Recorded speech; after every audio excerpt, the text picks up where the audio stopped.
খুলনায় শিক্ষার্থীদের সঙ্গে পুলিশের দফায় দফায় সংঘর্ষের ঘটনা ঘটেছে। সংঘর্ষে সুমন নামের এক পুলিশ সদস্য নিহত হয়েছেন।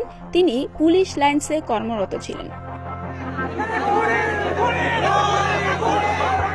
শুক্রবার বিকেল 5:45টার দিকে সমাবেশ শেষে শিক্ষার্থীরা মিছিল নিয়ে শিববাড়ি মোড়ের দিকে যেতে চাইলে পুলিশ তাদের বাধা দেয়। এ সময় দুই পক্ষের মধ্যে সংঘর্ষে হতাহতের ঘটনা ঘটে। খুলনা মেট্রোপলিটন পুলিশের কমিশনার মোহাম্মদ মোজাম্মেল হক গণমাধ্যমে বিষয়টি নিশ্চিত করেন। শুক্রবার বিকেল থেকে সন্ধ্যা পর্যন্ত খুলনার 0 পয়েন্ট, গল্লামারি মোড় ও খুলনা বিশ্ববিদ্যালয় এলাকায় শিক্ষার্থীদের সঙ্গে পুলিশের সংঘর্ষ হয়।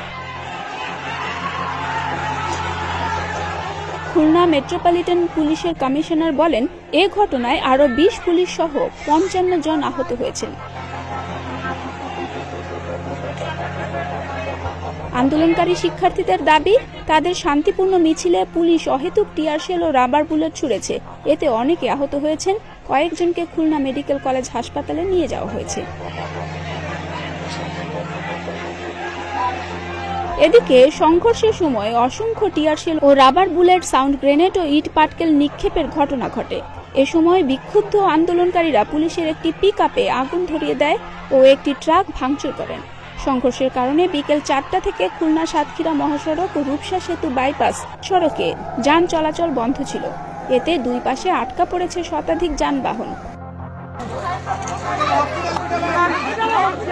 শুক্রবার সন্ধ্যা 7টা পর্যন্ত গুলিবিদ্ধ অবস্থায় 4 জন সহ 22 জনকে খুলনা মেডিকেল কলেজ হাসপাতালে ভর্তি করা হয়েছে। এর মধ্যে 4 জনের অবস্থা গুরুতর। ডেস্ক রিপোর্ট, প্রতিদিনের বাংলাদেশ।